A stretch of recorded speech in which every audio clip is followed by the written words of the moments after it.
It was a season that no one was expecting. Samuel Mateo took Miami to new heights, but they came up short, and Baylor won the national championship behind the leadership of David Downs and Noah Walker.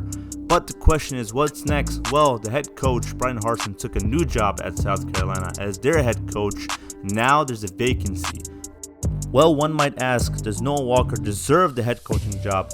Will Baylor offer it to him, or will they do what South Alabama did and give the head coaching job to someone else? Well, the verdict is in, ladies and gentlemen, and Antoine Burns, the defensive coordinator, gets the head coaching job. And again, Noah Walker left out and given an extension as an offensive coordinator once again, but this time he has other big options in the Power 5.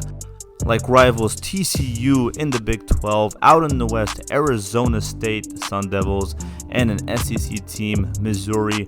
All three teams could use a rebuild and use what Noah Walker brings to the table. He's proven he can do it twice, South Alabama and Baylor, taking him to national championship and a Heisman winner. But what decision will he make? And the decision is he is going to be the new head coach for the Horned Frogs. TCU welcomes Noah Walker, and he leaves this quote: "My heart is with the players and this school, but I think it's time for me to take the next step in my coaching career." He's doing what's good for him, and you can see their record from 2002 to 2011 was pretty good with a couple down years. And then after 2011, they just really dipped, and they could use a new face on the team. No national championships since 1938 and no conference championships since 2011. It's been quite a while. Here's his coaching staff: a level 9 defensive coordinator and a level 10 offensive coordinator. Baylor also, besides the head coaching change, clean house, and TCU, all new staff, new head coach, new coordinators, and Miami got a new defensive coordinator.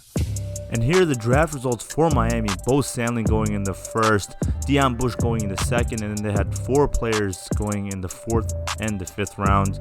No Raphael Kirby, linebacker there though, unfortunately. And for TCU, they had 4 players going in the draft, starting with Aaron Green in the 4th, Pearson in the 4th, and then Brown and Perry in the 6th and the 7th. Not a lot of players went into the draft, but we have mainly returning players to work with, so Noah Walker has that upper hand, but he did lose some good players in the draft. But we've seen Noah Walker create stars from people sitting behind on the depth chart, so we'll see what he does. And TCU ranked 43rd in the recruiting class, 19 overall prospects, 3 4-stars, a quarterback, a tackle, and an athlete. So it's a good start, and then after that, just a bunch of 3 stars and 2 stars. So a lot of work to do when it comes to recruiting.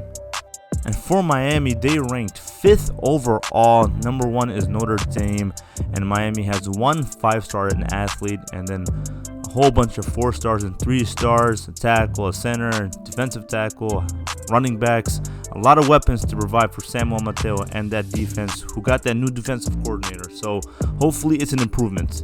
And now the fun stuff, the depth chart. First for TCU, Tyler Matthews, senior quarterback, will be leading this offense. 93 overall, so he's a good quarterback, and they have a pretty good running back as well. 88 overall, and then a pretty average receiver and tight end group, but you have a good quarterback, so it should make up for it. And then you have a average at best line blocking for Matthews and Hicks.